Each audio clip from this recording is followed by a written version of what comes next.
Hello tout le monde, j'espère que vous allez bien. Alors aujourd'hui je vous retrouve pour une nouvelle vidéo. Donc déjà, si vous trouvez que je parle un peu bizarrement, que je suis un peu essoufflée, etc. Je suis malade, je pense que ça s'entend.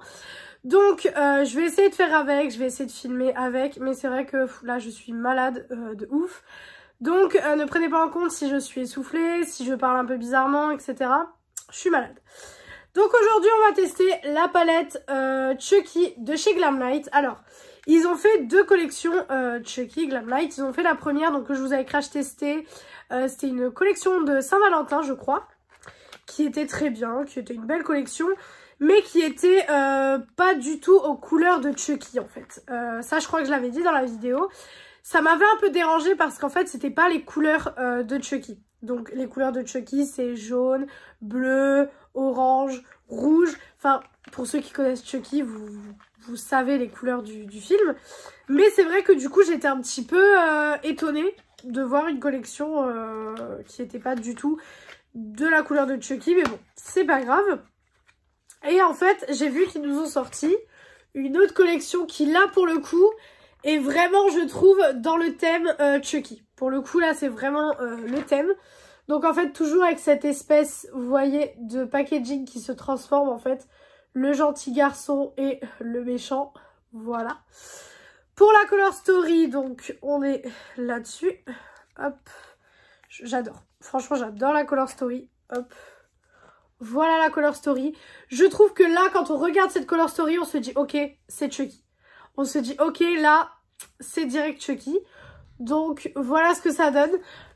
Moi, j'ai bien envie de partir quand même dans les rouges. Ce qui est sympa, c'est qu'en fait, chaque ligne représente un make-up. Vous voyez, là, là et là. Donc moi, j'ai bien envie de partir dans les rouges quand même. Je vous avoue que ça m'attire quand même. Parce que tout ce qui est bleu, vert, c'est vrai que je vous en montre quand même pas mal sur la chaîne. En ce moment, je trouve. Donc, j'ai quand même bien envie de partir dans le rouge. Ça peut être sympa. Je voulais faire du rouge et du vert, mais je me suis dit, ça fait un peu trop de Noël, en fait. Voilà. Donc, j'avais pas envie de faire ça. Donc, je me suis dit, partir dans cette ligne-là, ça peut être génial. Excusez ma voix, hein, je suis vraiment désolée, mais là, pour le coup, j'ai vraiment envie de vous filmer des vidéos. Donc, écoutez, je me dis, ben, voilà, je vais filmer même malade, c'est pas grave. Alors, on va commencer tout de suite. Donc, avec un pinceau estompeur. Et donc, on va prendre cette couleur-ci, donc la plus claire, pour mettre dans le creux de paupière. Et pour intensifier, on prendra celle-ci. Donc, on va voir ce que ça donne. On va voir, on va voir. Vous avez vu dans mes dernières vidéos que j'avais testé une palette de chez Glamlite, donc qui était la Fresh Prince, je crois, que j'ai testé récemment. Et vous avez vu que j'avais été un peu déçue d'un fard lumineux. J'espère que cette fois-ci, ça sera pas le cas. Parce que Glamlite est une marque que j'aime bien de base. Donc j'espère quand même que ça sera pas le cas cette fois-ci. Mais bon, voilà.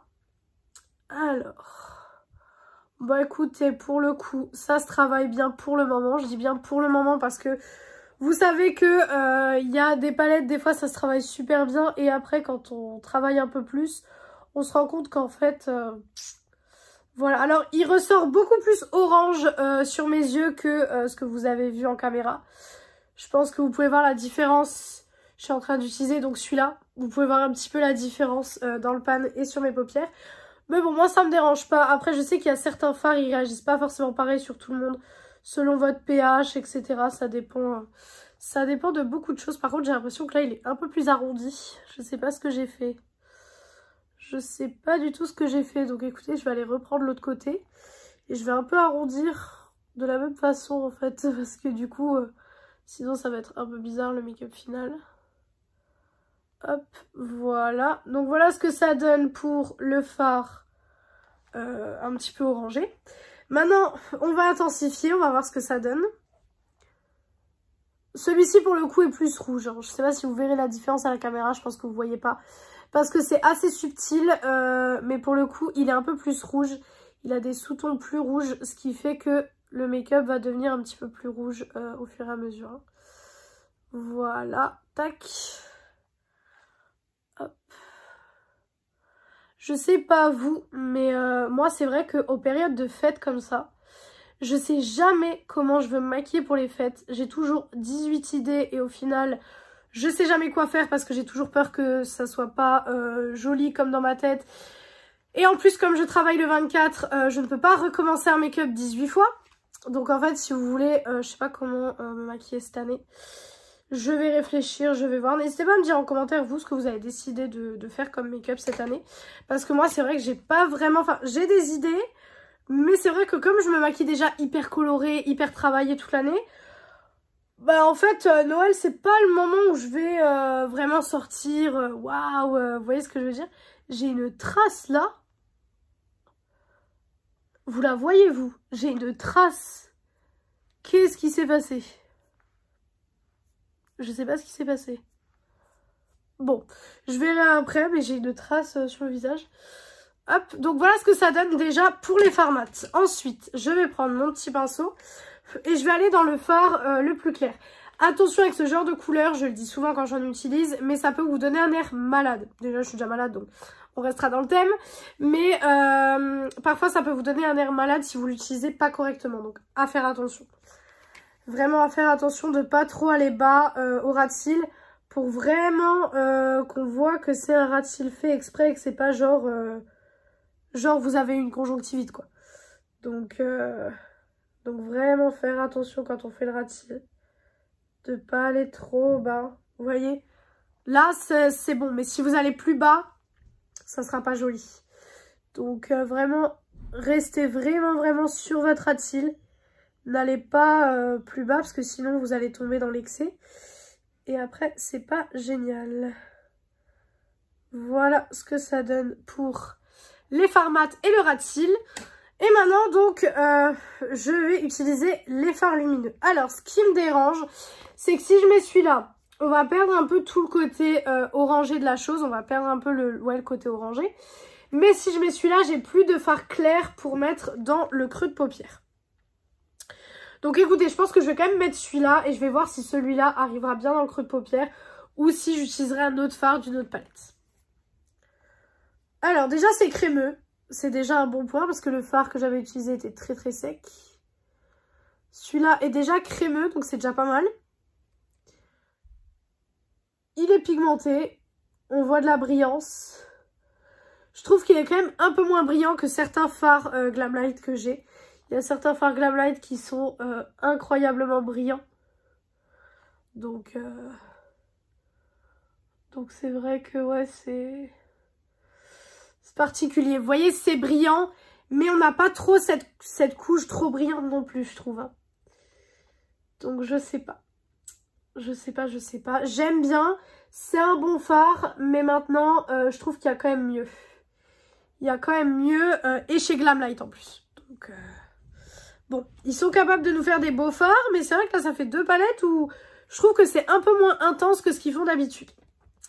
On va reprendre notre pinceau et on va estomper les bords. Ça, vous savez que je le fais tout le temps puisque c'est super important de bien venir estomper les bords pour que ça soit bien net.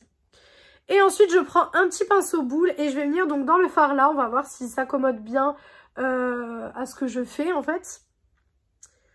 On va voir si ce côté un peu doré... est joli ou pas. Oui, c'est joli, ok. Donc j'aurais pas besoin d'utiliser une autre palette, ça c'est un bon point. Vous pouvez faire un make-up avec une palette, que avec cette palette. Moi j'aime pas les palettes où il faut en utiliser 3-4 pour avoir un beau make-up. Ça, je déteste ça, parce que je pars du principe que si j'achète une palette et pas des fards mono, c'est pour avoir tout dans une palette et pas devoir aller chercher dans 18 palettes ce qu'il me faut, vous voyez. Donc je trouve que pour moi une palette doit être complète du début à la fin. N'hésitez pas à rester connecté sur la chaîne puisque très prochainement ma vidéo sur mes palettes préférées de l'année va sortir. Donc restez connectés parce que du coup je vais vous expliquer dans la vidéo pourquoi j'aime les palettes etc. Et vous allez voir qu'il y a quand même quelques palettes où je ne pensais pas les aimer et finalement j'ai eu un coup de cœur dessus. Donc voilà où on en est. Je vais enlever les chutes. Bon, j'en ai pas beaucoup, donc c'est déjà pas mal. Je vais juste venir réestomper les bords vite fait, comme je fais d'habitude. Hein. Voilà, tac. Et je vais terminer le make-up, donc comme d'habitude, le teint, les yeux, tout ça. Et je reviens du coup pour la conclusion de cette palette de chez Glamlight. Donc voilà pour le make-up final, voilà ce que ça donne. Pour les produits utilisés, donc pour le blush, on est sur le blush de chez Catrice, donc les Blush Box en teinte 50 Burgundy. Le rouge à lèvres, on est sur un rouge à lèvres de chez Maybelline, donc de la gamme Superstay Matte Ink, le 130 Self Starter. Le bronzer, on est sur le gros bronzer de chez Essence, donc le Matte Bronzing Powder, voilà, qui se présente comme ceci. L'highlighter, toujours sur le même de Wet n Wild, ça change pas. Le mascara, le Over the Top de chez Maybelline que je suis en train de terminer parce que je n'aime pas du tout. Et ensuite, le liner, je l'ai mis où? Je l'ai mis là. Le liner de chez Fenty que j'ai ouvert il n'y a pas très longtemps, comme vous l'avez vu dans mes vidéos. Donc, pour la conclusion de cette palette, qu'est-ce que j'en pense? Alors déjà le packaging c'est très joli, c'est déjà un peu plus la vibes Chucky je trouve, la vraie vibes Chucky, les vraies couleurs etc. En termes de color story, j'aime beaucoup aussi. Bien sûr, faut aimer les couleurs tout simplement, faut aimer la couleur etc. Faut pas avoir peur d'utiliser ce genre de couleurs sur soi parce que c'est des couleurs qui peuvent faire peur. Le bleu foncé etc. c'est des couleurs qui peuvent faire très peur. Donc il faut pas avoir peur de les utiliser, mais si vous n'avez pas peur, c'est une très jolie palette. Vous voyez qu'avec les lumineux, j'ai fait quelque chose de très joli. Je pense qu'on peut faire des make-up soit mélangés, soit une ligne, un make-up, c'est possible aussi. Donc forcément, moi je vous la conseillerais, elle est au prix je crois de 30 €, quelque chose comme ça. Donc voilà, en plus vous avez, je disais avant que la caméra ne coupe, que j'aime beaucoup, donc le packaging extérieur aussi, vous avez cet effet un peu boîte de poupée en fait, vous voyez, avec le limited edition, etc. Enfin voilà, vous avez vraiment ce côté un petit peu poupée que quand vous rangez en fait la palette dedans, je vais vous montrer, hop, quand vous rangez la palette, c'est-à-dire quand vous rangez la poupée, n'importe quoi. Je n'achèterai jamais de poupée qui ressemble à Chucky puisque c'est quelque chose qui me fait assez peur. Mais ça fait vraiment ce côté un petit peu poupée dans son emballage. Donc franchement ça j'aime bien. Pour le coup voilà, je trouve que c'est une bonne palette. Après est-ce que c'est une palette extraordinaire? Non. Est-ce qu'on a assez phare dans d'autres palettes? Possiblement que oui, je pense même des palettes de chez Glamlight. Donc bon, c'est pas forcément une palette indispensable je pense. Mais si vous voulez vous offrir une petite palette assez marrante au niveau du packaging, ou que vous êtes fan, ou que vous connaissez quelqu'un qui est fan, etc. c'est toujours sympa. La qualité des fards, vous voyez qu'elle est là, qu'on peut faire un très joli make-up. Donc franchement, je vous la conseille. Elle est très bien. Donc voilà pour cette vidéo. J'espère que cette vidéo vous a plu. Si elle vous a plu, n'hésitez pas à faire les petits trucs YouTube. Donc pourquoi pas mettre un like, commenter, vous abonner et partager la vidéo. Ça me ferait très plaisir. Venir me rejoindre sur mon compte Instagram beauté et TikTok qui sont beautyaddict0805. Comme d'habitude, et moi je vous retrouve donc mercredi dans une prochaine vidéo. Ciao tout le monde.